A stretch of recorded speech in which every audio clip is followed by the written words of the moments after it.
My dear students, I welcome you in this video.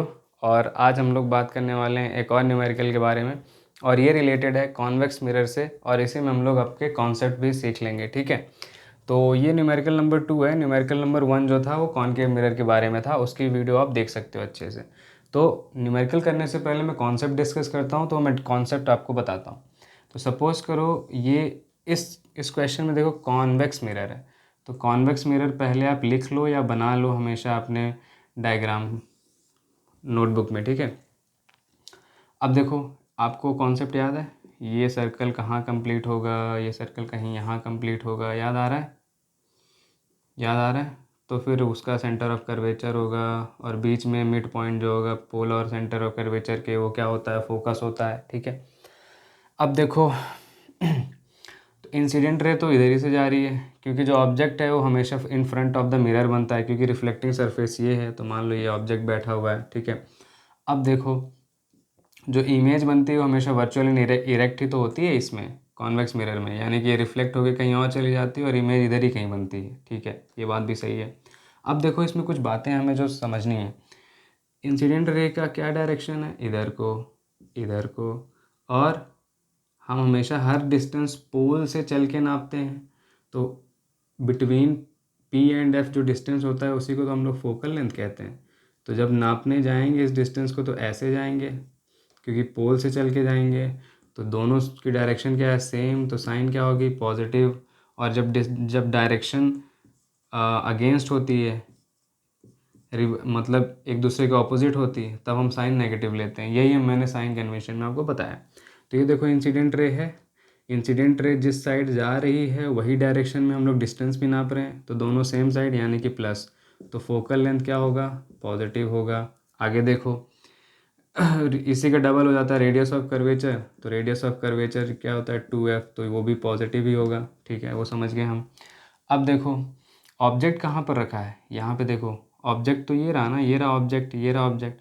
तो यहाँ से यहाँ तक की डिस्टेंस हम नापने आएंगे, तो यहाँ से आएंगे तो इधर को, तो ये दोनों एक दूसरे के ऑपोजिट हो गए, तो वो क्या हो जाएगा? नेगेटिव। तो ऑब्जेक्ट पोल से ऑब्जेक्ट का क्या डिस्टेंस है उसी को तो यू बोलते हैं, तो यू क्या हो जाएगा? नेगेटिव।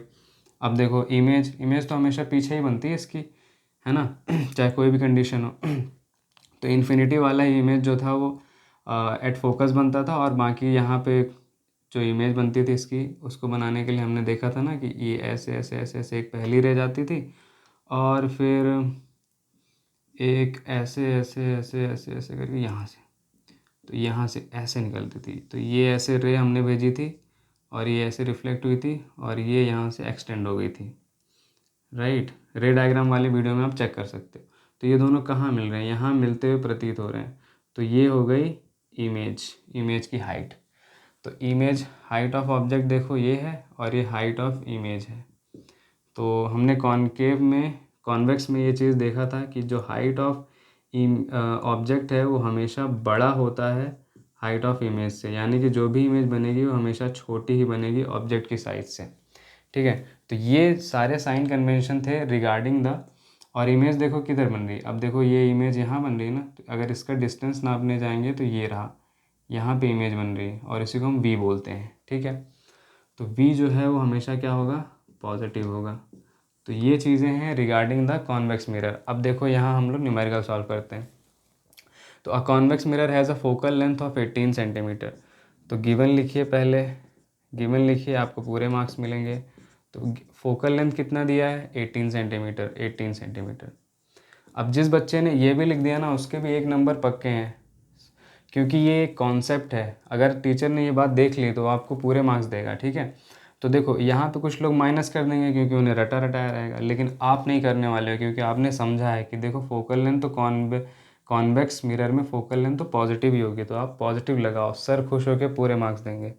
आगे देखो नेक्स्ट क्या है, और देखो the image of the object kept in front of the mirror. अभी इमेज की बात हो रही है, उस object, okay, the image of an object kept in front of the mirror is half the height of the object. तो height of the image जो है ना वो आधी है हाइट ऑफ द ऑब्जेक्ट के, हाइट ऑफ द ऑब्जेक्ट के आधी है हाइट ऑफ द इमेज। इस बात को हम समझ सकते हैं। इसमें कन्फ्यूजन हो सकता है कि एच आई इधर लिखूँ कि एच आई उधर लिखूँ, तो इसी बात का तो सॉल्यूशन दिया है, ये देखो ना, इसी बात का तो सॉल्यूशन है कि हाइट ऑफ ऑब्जेक्ट हमेशा बड़ा होगा, हाइट ऑफ ऑब्जेक्ट हमेशा ज़्यादा होगा हाइट ऑफ इमेज से। यही तो बात है कॉन्वेक्स मिरर के वर्चुअल इमेज में, ठीक है। तो देखो इस चीज़ को ऐसे ही लिखना है कि हाइट ऑफ इमेज जो है वो कितना है, हाफ ऑफ है, half of height of object के, ठीक है। समझ में आ रही बात। तो ऐसे भी आप लिख सकते हो। इसी चीज़ को देखो ऐसे भी तो लिख सकते हैं, अगर इसको इधर भेज दूँ मैं, अगर इसको इधर भेज दूँ तो ये 2hi इक्वल्स टू ho, मतलब जितना हाइट ऑब्जेक्ट का है वो ट्वाइस हाइट ऑफ इमेज है। तो इस तरह से भी आप इसको लिख सकते हो अपने हिसाब से, ठीक है। नेक्स्ट देखो आगे क्या बोला है, तो what is the distance of the object from the mirror. Object का डिस्टेंस, ऑब्जेक्ट का डिस्टेंस मतलब u पूछ रहा है, u पूछ रहा है। अब हमें पता है कि u हमेशा लेफ़्ट साइड में होता है, तो हमारा जो u होगा वो हमेशा नेगेटिव होगा, ये बात हमें पता है, ठीक है। तो u पता करना है ना, u पता करना है आपको। तो अब कुछ मत करो, डायरेक्ट सबसे पहले क्या लिखो, फॉर्मूले लिखो, क्योंकि जब आप ये लिख के फॉर्मूले भी लिख देते हो तो हाफ मार्क्स आपके हो जाते हैं। तो एटलीस्ट ये तो हमें पता ही है ना, 1/v प्लस 1/u होगा, 1/f equals to 1/v plus 1/u। एक और फार्मूला हमें पता है, वो क्या है, -v/u। और एक और फार्मूला हमें पता है, वो क्या है, hi/ho। इसको बंद कर दो। अब देखो तुम्हें u पता करना है, तुम्हें u पता करना है, और तुम्हारे पास कुछ इतनी ही चीज़ें दी हुई हैं।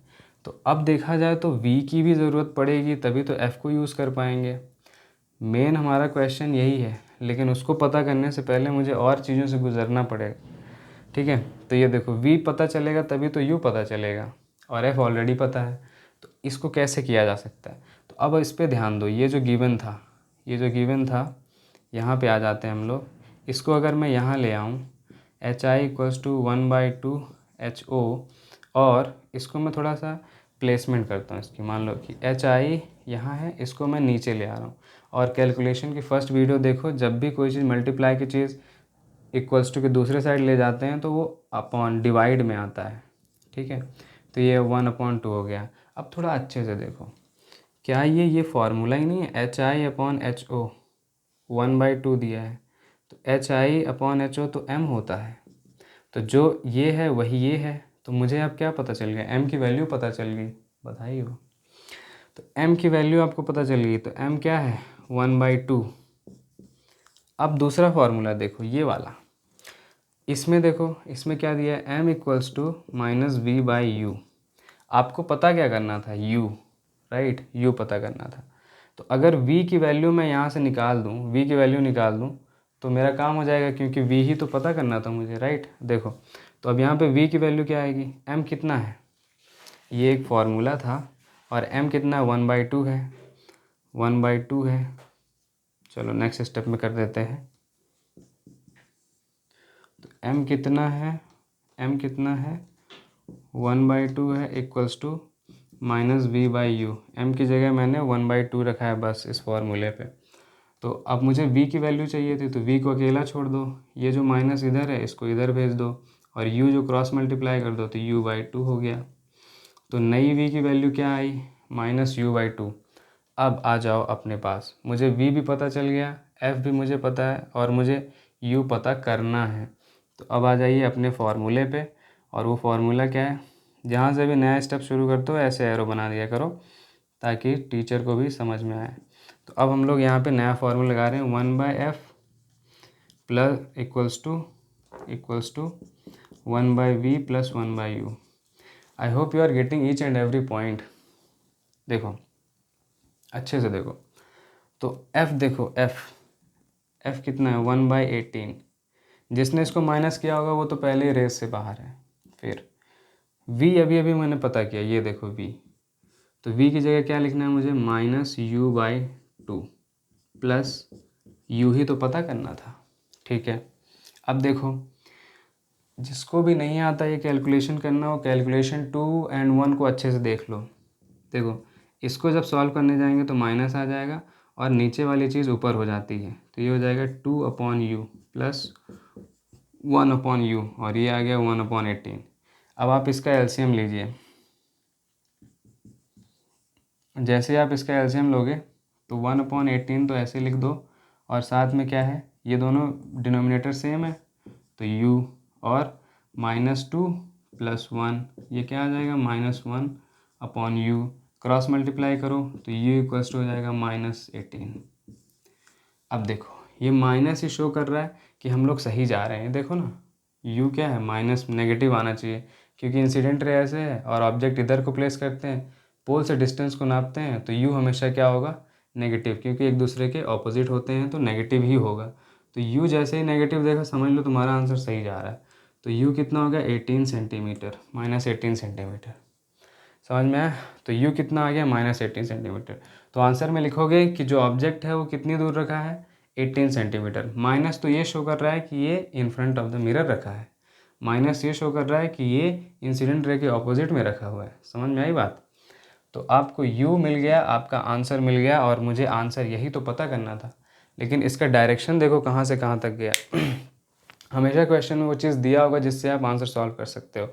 तो देखो हमारे पास u पता करना था, v नहीं दिया था, लेकिन ये दे दिया। इससे हमने पता कर लिया कि m क्या होगा, और उस m से हमने पता कर लिया कि v क्या होगा, और उस v से हमने पता कर लिया, v की वैल्यू पता की, v को वहाँ पे पुट किया, तो u की वैल्यू आपके सामने है।